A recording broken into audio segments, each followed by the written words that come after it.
अनंत कोटी ब्रह्मांड नायक राजाधिराज योगीराज परब्रह्म सच्चिदानंद सद्गुरु श्री अक्कलकोट निवासी श्री स्वामी समर्थ महाराज की जय। हे स्वामी भक्तांनो, आपले या चॅनेलमध्ये खूप खूप स्वागत आहे। मी स्वामी सेवेकरी आपणास स्वामींनी त्यांच्या जीवनात केलेल्या लीला म्हणजेच कथा सोप्या भाषेत आज ऐकवणार आहे, तरी तुम्ही त्या शेवटपर्यंत नक्की ऐकाव्यात। आज मी 45वी कथा श्री स्वामींचे अद्भुत चमत्कार आणि 46वी कथा नतोबाला न्याय मिळाला ह्या ऐकवणार आहे, तरी त्या तुम्ही शेवटपर्यंत जरूर ऐकाव्यात। चला तर आपण आधी श्री स्वामी समर्थ यांना प्रार्थना करूया। हे स्वामी गुरुवर्य, तुमचा कृपाशीर्वाद कृपादृष्टी सदैव आमच्यावर निश्चित राहू देत। तुमच्याबद्दलची श्रद्धा सदैव आमच्या मनात वास करू देत। सगळ्यांचं कल्याण करावं, काय चुकलं असेल तर आम्हाला माफ करावे।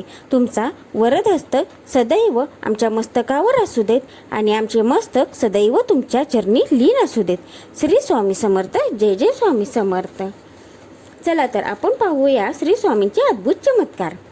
श्री स्वामी समर्थ कधी कधी असा अद्भुत चमत्कार करत असत की बघणारे आश्चर्याने थक्क होऊन जात असत।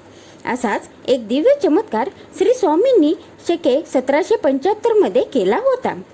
त्या वर्षी श्रावण महिन्यात श्री स्वामी श्री पांडुरंगाच्या दर्शनाला पंढरपूरला गेले होते। त्यावेळेस चंद्रभागा नदीला मोठा पूर आलेला होता। पुरामुळे होडीत बसूनच पलीकडे जावे लागत होते। श्री विठ्ठलाचे अनेक भक्त होडीत बसून पैलतेरी जात होते। श्री स्वामीही होडीपाशी गेले, पण स्वामींकडे पैसे नसल्यामुळे नावाड्याने त्यांना होडीत घेतले नाही।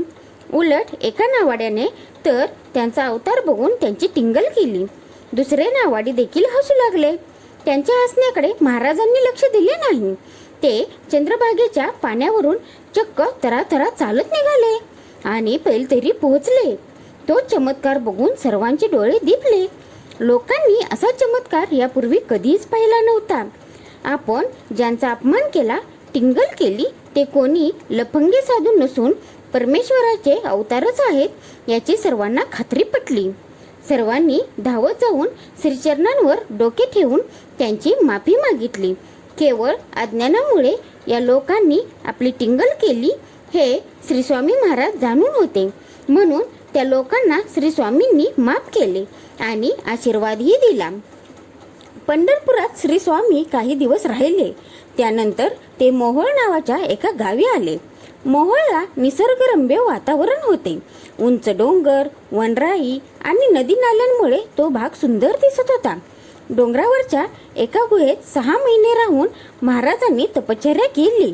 रानावनातील कंदमुळे खाऊन ते राहत असत। अधूनमधून ते मोहोळ गावातही जात असत। महाराज डोंगरावरच्या गुहेत राहायला आले आहेत हे गावकऱ्यांना माहीत होते। अनेक भक्त अधूनमधून स्वामींच्या दर्शनाला येत असत। मोहोळ गावात एक गृहस्थ राहत होते। त्यांचा एक तरुण मुलगा होता। गेल्या कित्येक दिवसांपासून तो कसल्याशा आजाराने त्रासला होता। अनेक वैद्यांनी त्याच्यावर उपचार केले, नवसायास झाले, पण त्याला बरे वाटत नव्हते। गावकऱ्यांनी त्याला डोंगरावर स्वामींच्याकडे जाण्याचा सल्ला दिला। त्यानुसार तो माणूस डोंगरावरच्या गुहेत श्री स्वामी महाराजांच्याकडे गेला। आजारपणामुळे त्याचा मुलगा मात्र येऊ शकला नाही। श्री स्वामींच्या पायावर डोके ठेवून त्याने आपले गाराने मांडले। श्री स्वामींनी त्याला सांगितले, काही काळजी करू नकोस, तुझा मुलगा लवकरच बरा होईल। पुढे तसेच झाले।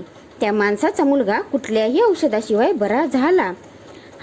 ही श्री स्वामींचा एक चमत्कारच म्हणावा लागेल। अशा प्रकारे खूप चमत्कार स्वामींनी केलेले आहेत आणि अजूनही ते आपल्याबरोबर या कलियुगात करत असतात। चमत्कार अनेकांना अनुभूती येत असते। तुम्ही जर स्वामींची सेवा केली मनापासून तर तुम्हालाही त्याची अनुभूती येईल, हे मी तुम्हाला आवर्जून सांगते। आणि कारण त्याच्या खूप कथा गोष्टी घडलेल्या आहेत।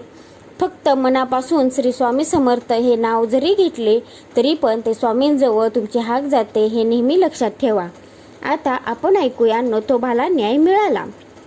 श्री स्वामी समर्थ भक्तांचे तारणहार होते। आपल्या भक्तांचा त्यांना फार कळवळा होता। एरवी शांत राहणारे स्वामी वेळ पडल्यावर कठोर आणि तापट होत असत। एकदा जर का ते रागवले तर त्यांच्यासमोर भल्या भल्यांचा थरकाप व्हायचा। माऊलींना अन्याय कधीच सहन व्हायचा नाही। अन्याय बघून ते चिडून जात असत। ते सत्यप्रिय होते. एकदा अशीच एक घटना घडली आणि लोकांना स्वामींच्या न्यायप्रियतेची प्रचिती आली. अक्कलकोटवर राजे मालोजीरावांचे राज्य होते. ते जरी राजा असले तरी ते स्वामींचे एकनिष्ठ भक्त होते. स्वामी श्री गुरुदेव दत्तांचे अवतार आहेत हे राजे जाणत होते. त्या राजे मालोजीरावांच्या पदरी मुख्य खजिन्यात नथोबा नावाचा एक माणूस नोकरीला होता. तो रोखपाल होता. किरकोळ देण्याघेण्याचे व्यवहार तोच बघत असे. तो सुद्धा श्री स्वामींचा भक्त होता. श्री स्वामींचे दर्शन घेतल्याशिवाय तो कामावर जात नसे. नथोबा अत्यंत प्रामाणिक होता. इकडचा पैसा तिकडे कधी त्याने केला नाही. स्वभावाने मन मिळावं असल्यामुळे तो सर्वांना आवडायचा. परंतु म्हणतात ना, चांगल्या माणसाला देखील शत्रू असतात, तसे नथोबालाही काही हितशत्रू होते. नथोबाची मानाची जागा आपल्याला मिळावी अशी त्यांची इच्छा होती. त्या दृष्टीने ते प्रयत्न करत होते. एकदा त्यांनी खजिन्याच्या कार्यालयातल्या काही लोकांना हाताशी धरून खजिन्यातून काही पैसे लांबवले. या गोष्टीचा नथोबाला थांग पत्ता लागू दिला नाही. एवढे सारे झाल्यावर त्यांनी राजाकडे नथोबाने खजिन्यातून पैसे चोरल्याची तक्रार नोंदवली. झाले. राजांनी लगेच तपास करायची आज्ञा दिली. तेव्हा तपासात खजिन्यात रक्कम कमी असल्याचे आढळून आले. ते बघून राजाने नथोबाला नोकरीवरून कमी केले. आपला दोष नसून आपल्याला शिक्षा मिळाली याचे नथोबाला फार वाईट वाटले. त्याच्यासमोर पोटापाण्याचा प्रश्न उभा राहिला. एकदा नथोबाने आपले गाराणे माऊलींजवळ मांडले. त्यावर स्वामी काहीच बोलले नाहीत. गुरुवारी मालोजीराजे स्वामींच्या दर्शनाला आले. तेव्हा मात्र स्वामींचा राग अनावर झाला. राजाला खडसावून स्वामी म्हणाले, राजे, खजिना कसा मोजतात ते तुला शिकवू काय? जर राजाला खरा गुन्हेगार शोधता येत नसेल आणि प्रामाणिक माणसावर अन्याय होत असेल तर अशा राजाला खरेच राजा म्हणावे काय? राजाच्या मनाला स्वामींचे बोलणे खूप लागले. तो खजील झाला. त्याने राजवाड्यावर जाऊन खजिन्याची तपासणी करणाऱ्यांची हजेरी घेतली आणि पुन्हा खजिना मोजायला लावला. तेव्हा खजिना बरोबर भरला. एक पैसाही कमी नव्हता. राजाने मग नथोबाला सन्मानाने कामावर परत बोलावले. नथोबाला अशा प्रकारे न्याय मिळाला. हे असे आपले स्वामी गुरुवर्य आपली खूप मदत करतात. नेहमी संकटात धावून येतात. तुम्ही फक्त मनापासून श्री स्वामी समर्थ हा षडाक्षरी मंत्र जरी म्हणला तरीही खूप तो स्वामींच्या हृदयापर्यंत जातो. हे मी तुम्हाला नक्की सांगते, कारण तशा अनुभूती आहेत आणि मलाही तसा अनुभव आलेला आहे श्री स्वामींचा. मी असंच सांगत नाही तुम्हाला. आणि स्वामी जे माझ्याकडून करून घेत आहे ती पण एक सेवाच आहे. मला जास्त काही नको तुमच्याकडून, फक्त एक स्वामींची सेवा तुमच्यापर्यंत पोहोचावी एवढी माझी इच्छा आहे. पण ती इतर तुम्ही लोकांना म्हणजेच नातेवाईकांना, मित्रमंडळींना शेअर जरूर करा. त्याच्यामुळे तुमच्याकडूनही ही सेवा घडेल. त्याचबरोबर आपण लाईक, कमेंट, शेअर, सबस्क्राईब जरूर करा आणि कमेंट्समध्ये श्री स्वामी समर्थ जरूर लिहा. त्याच्यामुळे तुमच्याकडूनही श्री स्वामी समर्थ यांचे नाव लिहिले जाईल आणि मुखातून म्हणलेही जाईल. त्याचबरोबर चालता, बसता, उठता, फिरता तुम्ही सदैव श्री स्वामी समर्थ हे नाम तुमच्या मुखात असू देत, हे मी तुम्हाला विनंती करून सांगते. त्याच्यामुळे तुम्हाला चांगले अनुभव येतील हेही मी सांगते. तशी माझी 100% गॅरंटी आहे. आणि त्याचबरोबर आजची केलेली सेवा मी श्री स्वामींचरणी अर्पण करते. काय चुकलं असेल तर त्यांनी मला माफ करावं. श्री स्वामी समर्थ. जय जय स्वामी समर्थ. आणि हो, मी तुम्हाला सांगते, या पुढचा कथा श्री स्वामींची अवतार समाप्ती याबद्दल आहे, तर ती तुम्ही चुकवू नका. ती पण तुम्ही शेवटपर्यंत नक्की ऐकावी अशी मी तुम्हाला विनंती करते, कारण तो शेवटचा भाग आहे श्री स्वामींचा. खूप वाईट वाटत आहे, पण तरीही तो मी तुम्हाला ऐकवणार आहे.